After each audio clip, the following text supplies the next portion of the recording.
All right, we're here at Woodyard BBQ with Jim Millard. The vBrisket bus just pulled in, and Jim here was our local lead here for the Kansas City meetup, and we'd like to really thank him for his extra work in making this happen, because if we didn't have a team lead in these areas, we wouldn't get this stuff done. So, Jim, introduce yourself. Cheers. Sure.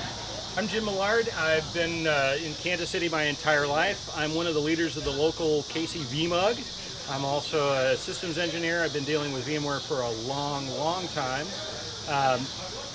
Because I've lived in Kansas City all my life, it was actually a pretty hard choice when the vBrisket team said, "Hey, where are we going to go for our brisket? Give us a shot on where we need to do barbecue." It's like you can throw a newspaper and hit a barbecue place in Kansas City. So wanted to find someplace good, out of the way, kind of niche, and boy, I tell you, the Woodyard's got great barbecue.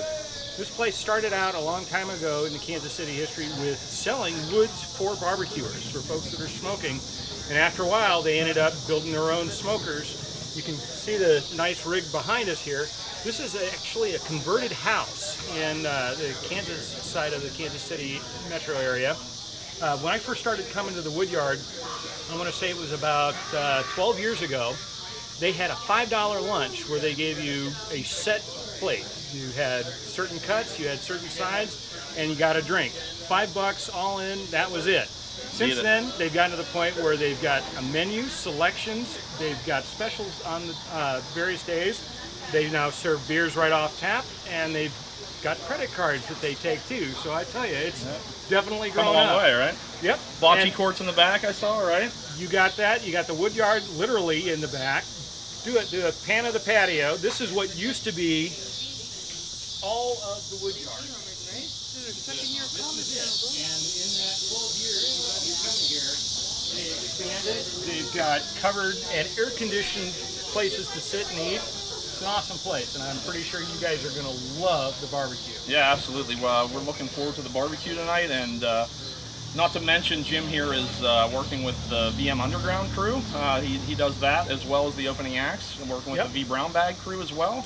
vBrisket, we're going to do some lunch at VMworld there, kicking it off. So be sure to join us if you haven't already signed up for it. There's still spots open, and there's also spots open for VMunderground as well. VMunderground, we still have tickets available, and opening acts, even though we've hit what we call our 300 registration capacity, the room is not 300 people. We have SRO. We'll probably have close to 400 seats available, so come on down. And where's that at, Jim? Sorry, life in the big city. So the events that Sunday are going to happen in the New York Hotel and Casino.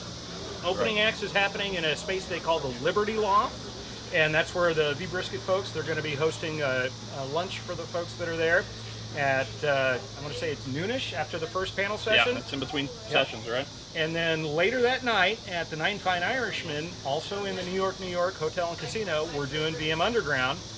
That's a paid only, so if you don't have a ticket, you don't get in, but you can absolutely hit up sponsors for wristbands to get in. And again, Jason said we've got some extras. We still do. Yep. Love to see everybody there, fill up the place, but Nine Fine Irishmen at 7 o'clock, and then for the opening acts, it's also opening acts is a come as you please. So if you actually don't get into town at 11 when it starts, you get in and you can get there at 2 o'clock, you're going to get 2 panel sessions even if you miss the first 2. Yeah, absolutely. So at VMunderground and at vBrisket, we're looking forward to seeing you guys there. So I guess that's a wrap. Let's go get some barbecue, guys.